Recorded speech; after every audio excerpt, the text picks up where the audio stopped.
Tantor Audio, a division of Recorded Books, presents Wired for Dating: How Understanding Neurobiology and Attachment Style Can Help You Find Your Ideal Mate, by Stan Tatkin, Doctor of Psychology, MFT. Narrated by Jonathan Yen. Foreword. Harville Hendricks, Ph.D., and Helen LaKelly Hunt, Ph.D. Dating is a relatively recent social practice, with roots in the 1700s, when marriage by choice began to replace arranged marriages. In previous centuries, in most cultures, you could not vet your potential mate, and you did not have to be attracted to or even like the person. You just had to marry him or her for the social and economic good of your family. As marriage by choice gained popularity, the wisdom and intuition of elders, known as matchmakers, helped give potential mates more freedom and opportunity to meet and marry someone they liked.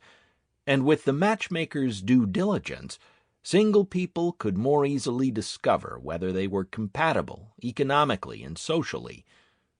In recent decades, social and economic compatibility have receded in importance, and personal compatibility has moved to the forefront.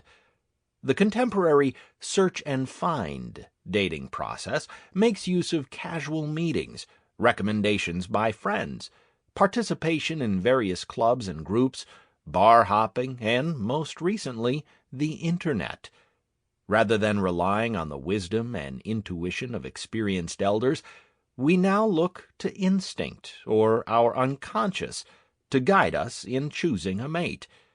The outcome has so often been so contrary to what the couples had dreamed that marriage is more generally associated with misery than with the euphoria of the dating period. Now we are entering a new age of dating, where instinct, intuition, and wisdom are informed by a new relational science. Based on this science, as represented in this book, partner selection can be improved. Preparing for marriage can hold the key to the marriage's success, and potential mates can make the radical new claim that a happy marriage is possible and its quality durable.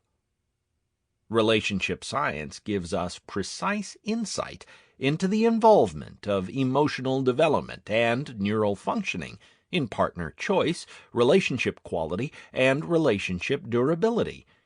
This insight opens the door to a new future for marriage and mitigates the historical split between the joys of courtship and the disillusionments of marriage. It also portends a future with a divorce rate much lower than 50%. Wired for Dating intends to help individual listeners use the dating process to develop a relationship that thrives and lasts. And while it was not the author's intention to posit a wider social vision, his description of a dating process that can lead to successful partner selection and a durable, happy, intimate, lifelong monogamous relationship offers new hope for humanity. Stan Tatkin's value system and his knowledge that the connection between marital quality and societal health is causal are consistent with a vision of a new era of scientifically informed dating that portends the advancement of a new social order, a civilization of love. We have been involved with couples work for 3 decades, writing books, doing therapy, and leading intensive couples workshops. Our vision has been a new possibility for intimate partnership that would make marriage attractive again, reduce the 50% divorce rate of the past 65 years, and improve the relational quality of our society. Included in that vision of a shift from conflict to connection is a policy change that would make taking a course on the science of marital happiness mandatory before the state issues a marriage license. There is an irony in the fact that driving a car or styling hair or repairing electrical circuits requires taking a long course and passing a test, whereas getting a marriage license The most important life decision most of us ever make requires only a few dollars and a pair of signatures, and neither course nor license is required to have a child. Something needs to change. From our perspective, the problem lies in the value system of our culture. For 2 centuries, the protection, support, and promotion of the welfare of the individual as an isolated, autonomous, and independent self has dominated our cultural agenda. Relationship, perceived as both secondary in value and a derivative of the self, has been a casualty of this obsessive individualism. A relationship that does not provide happiness to the self is considered dispensable. In Wired for Dating, Stan Tatkin turns the world agenda upside down when he asserts that self-love and self-interest are not, in fact, the starting points of a relationship. Citing the infant caretaker relationship, he asserts that we are loved before we can love, and that self-interest is preserved and enhanced by interest in others. This challenges the myth of the primacy of the individual and replaces it with science-based evidence that we are, at our core, relational beings, and that our welfare is dependent upon our relationship with others. The reality that we are social beings is reflected neurologically by the fact that our brain requires interaction to grow, and that therefore the quality of our interactions determines whether our brains are healthy. We are born in relationship. We are also wounded in relationship and healed in relationship, and we thrive only in relationship. We need people to thrive. The point cannot be made too strongly. Relationship is primary reality. The individual self is a derivative. This is a paradigm shift of enormous proportions, and it can be facilitated by implementing the insights of the relational sciences prior to marriage in dating practices. This book is more than a guide for aspiring couples. The application of its insights will affect the value system of the culture in a positive way.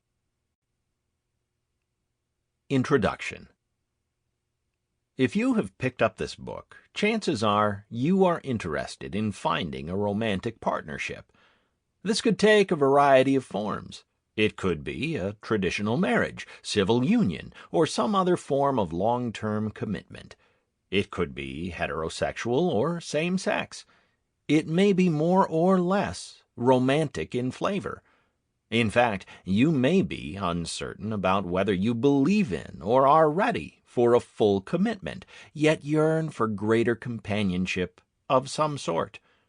Maybe you just want to test the waters and explore your options. In any of these situations, dating, the most common way we explore and form relationships in our society, is on the table, and likely on your mind. In my work as a couple therapist and as the leader of workshops for people who are in a relationship or are interested in finding one, I am familiar with the full range of scenarios. For example, I often see people who wish to find a partner, but whose fears cause them to avoid intimacy. Others have been dating someone for a while, but don't know how to determine if that person is right for the long term, or if they should cut bait and move on. Still others carry such strong hurts from prior relationships that they wonder if dating is worth the trouble. There are also individuals who have been away from the dating scene for decades and have been thrust into it again, and who wonder if they have what it takes to go through the process all over again. Regardless of which of these examples is most like your own situation, dating can be a daunting prospect. It can be scary simply because you've never done it. Romantic images surround you in books and movies and social media and in friends' lives, but it is something else to try to create all this yourself. Dating can also cause anxiety and frustration when you have been out there meeting people for what seems like forever without finding the right partner. You date person after person until you're so exasperated you're ready to quit. And dating can be intimidating and stressful if you've been out of the scene for years and no longer know how to go about it. To be honest, when I was asked to write this book, my first thought was, does the world really need another book on dating? So much has already been said on the subject. Yet practically on a daily basis, I meet people who are confused about how to create successful relationships. Despite all the information and advice out there, they are unsure how to proceed. They don't know how to correct mistakes they feel they've made. Instead of enjoying the prospect of dating, they dread it. Sometimes they question the fundamental reason for having romantic relationships. I decided to write this book because I believe my approach to finding romantic relationships through dating offers something you won't find elsewhere. My approach is a psychobiological one. This means it uses science-based insights into both the psychological and biological aspects of romantic relationships. It draws on research from the fields of developmental neuroscience, attachment theory, and arousal theory. Neuroscience is the study of the human brain. Among other things, it provides a basis for understanding the physiology of how we act and react in relationships. For example, the most primitive automatic parts of your brain play a large role in determining what attracts you to a potential partner. The more socially evolved parts of your brain, working in conjunction with the more automatic parts, allow you to do things, such as read faces, emotional tone, and social cues, that increase your chances of success on a date. Attachment theory explains our biological need to bond with others. It helps us understand how, for example, the kinds of bonds formed during our earliest relationships set the stage for our basic sense of safety and security in later relationships. Some people are fundamentally secure in relationships, while others are insecure. Insecurity can make it more difficult for you to get close to a potential partner, or can cause you to feel ambivalent about dating in the first place. While you can't change your basic orientation with a snap of your fingers, styles of relating are not static.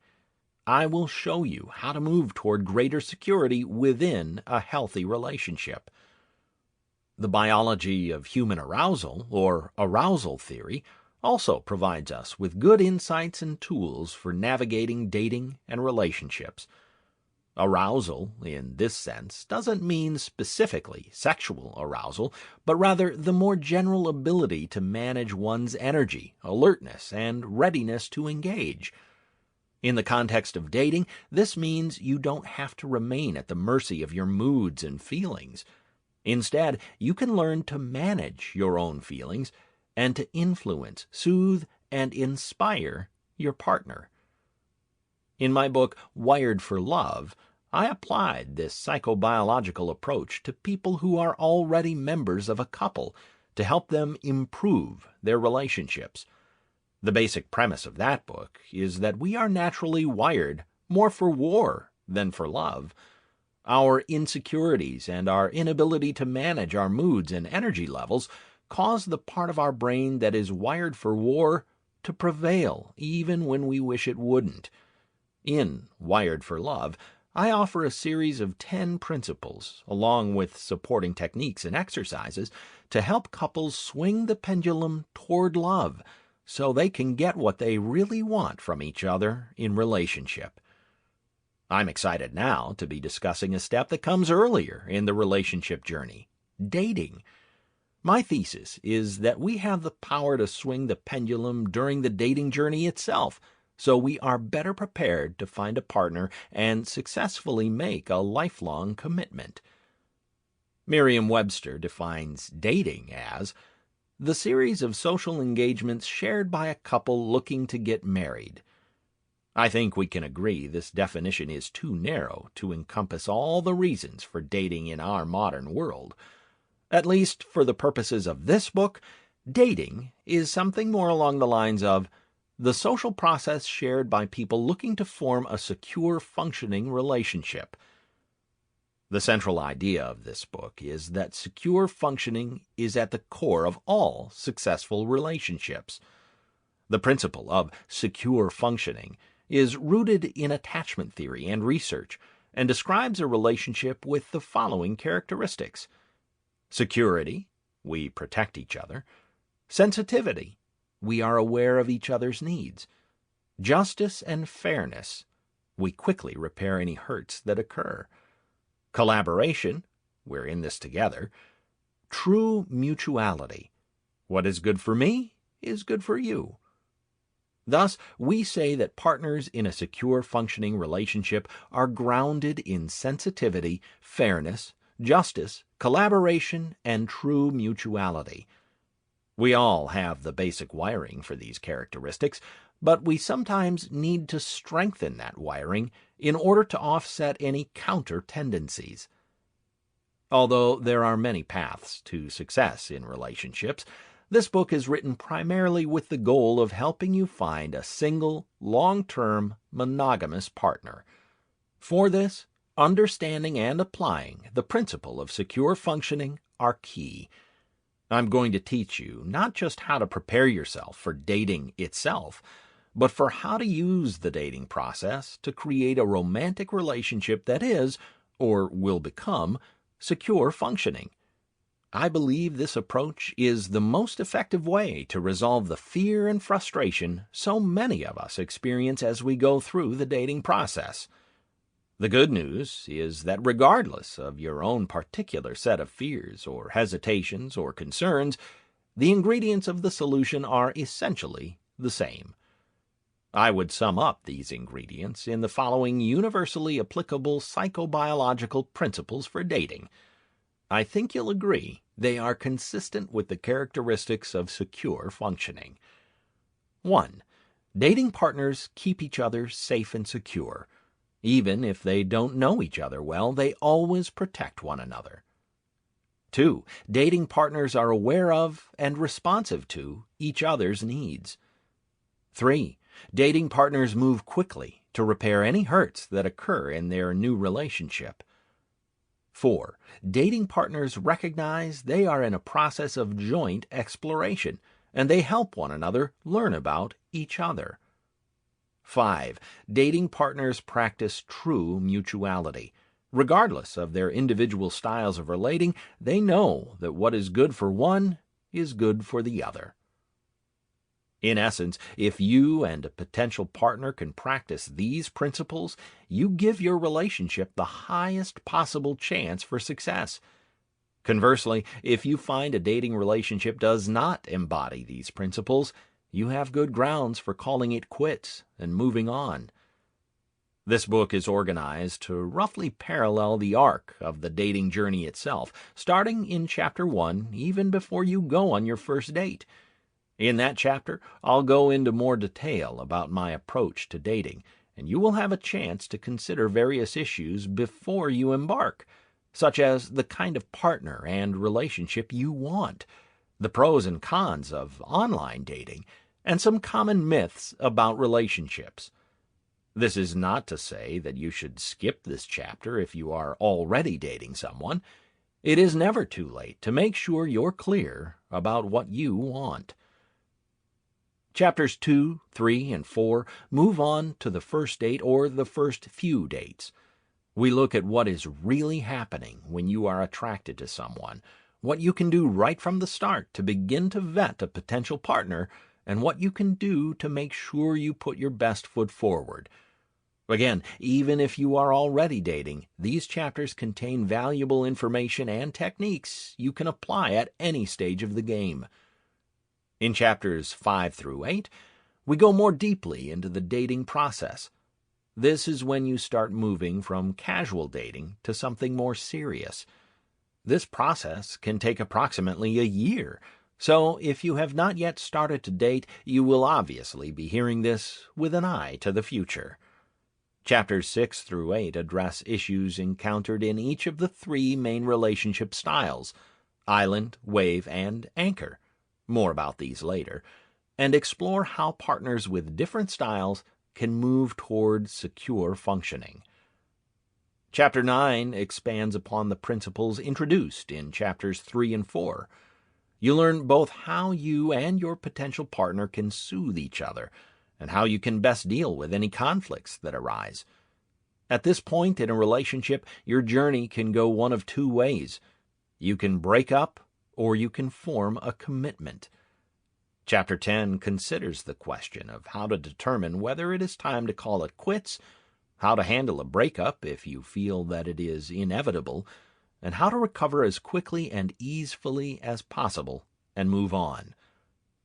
Finally, in Chapter 11, I show you how to take your dating partnership to a new level, if you feel you are ready for that, and how to formulate a formal agreement with your partner that lays the foundation for a sound, lasting, and loving commitment. Each chapter includes exercises, and I encourage you to do them. This book is about you, and the exercises are what really make it personal. Some exercises may seem more appropriate to you than others, depending on where you are in the overall dating process, so feel free to focus on some now and leave others for later. As you listen to this book, you will cumulatively gather the knowledge and skills you need to achieve your dating goals. I recognize that goals will vary depending on each listener's situation and his or her own internal wiring. For this reason, I have included cases that span the spectrum of dating possibilities, so that hopefully you can find examples that speak to your current situation, as well as learn from others that reflect a broader diversity of experience. By the final chapter, as you synthesize all the information, you should be well on your way to finding a partner with whom you can build a lasting relationship from the ground up. Chapter 1. Before you date. Bev, a flight attendant who has never been married, is at home for a week and sitting down for coffee with her younger sister Dorothy.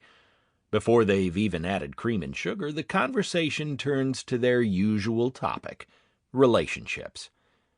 Bev begins by announcing she has been using the online dating service Dorothy recommended. "I know it's working for you," she says, "but I'm not sure about me.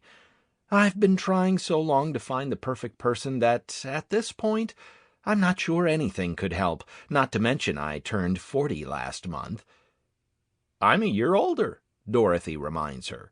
She is now dating a man, divorced like herself, whom she met online.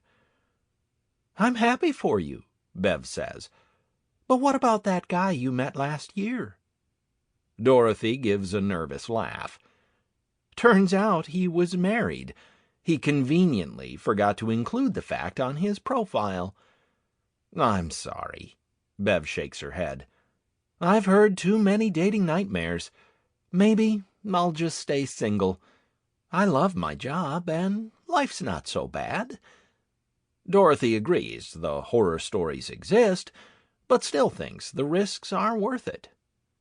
"Didn't you find anyone interesting?" she persists. "You wanted to find someone creative."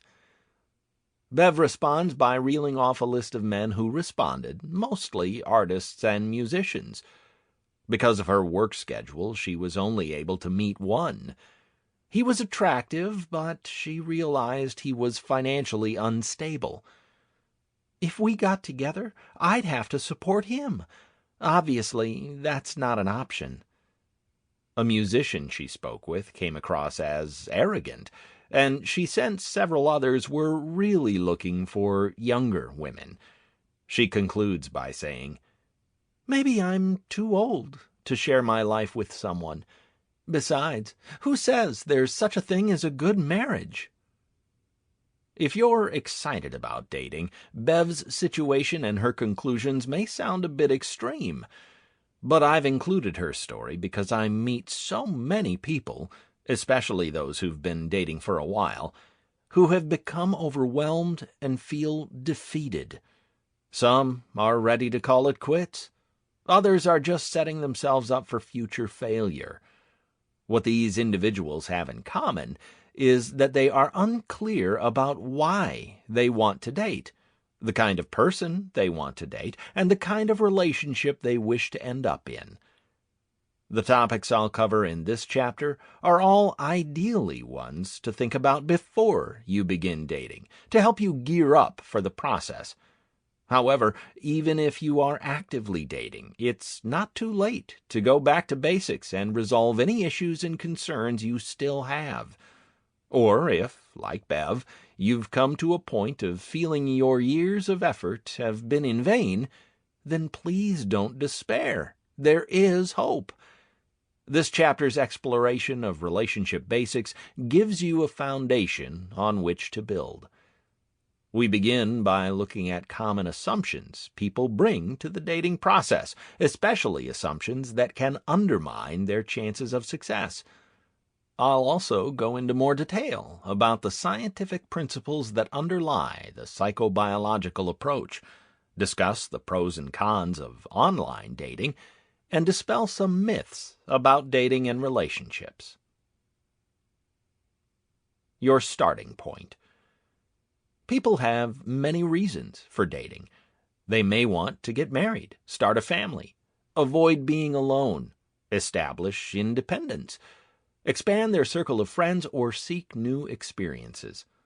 All these are valid reasons, but in this book I'm going to assume you want to date because you are serious about finding a committed partner.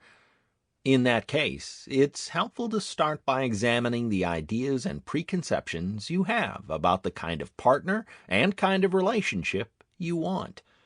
Your ideas are what bring you to the table, and as such, they play a role in determining where and with whom you end up. I'm going to venture out on a limb by saying this. The chances are pretty good, whether you admit it or not, and whether you are male or female, that you are looking for one special person, not two or three or more. Chances are also pretty good that you are seeking both some degree of relationship permanence and some degree of interdependency. At the same time, I would hazard a guess that you are wondering if this kind of committed relationship is possible for you. Even if you want to believe it is possible, you may wonder if it is really worth pursuing. Maybe you feel you're not made for relationships, or you think pairing up is a trap you'd be smart to avoid. In short, like Bev, you may be experiencing a big dose of dating and relationship skepticism right about now. There is a reason that seeking a partner isn't as straightforward as, say, going through the process of buying a new car or new house. When it comes to courtship, biological and social influences can be at odds. It may be that your biological hardwiring leads you to want a committed relationship, but that the prevailing mores in your social group carry a strong pull in the opposing direction. For instance, if you're a young person and your friends spend more time socializing in groups than dating, you are likely to do the same, regardless of other inclinations you may feel. Similarly, if you watch movies or TV shows in which multiple partners, or many partners in quick succession, are the norm, that may have an impact on your choices. These kinds of social trends can cast doubt on what you otherwise would consider the best way to form relationships. In this book, we will examine this dichotomy more closely. Exercise. Your dream partner.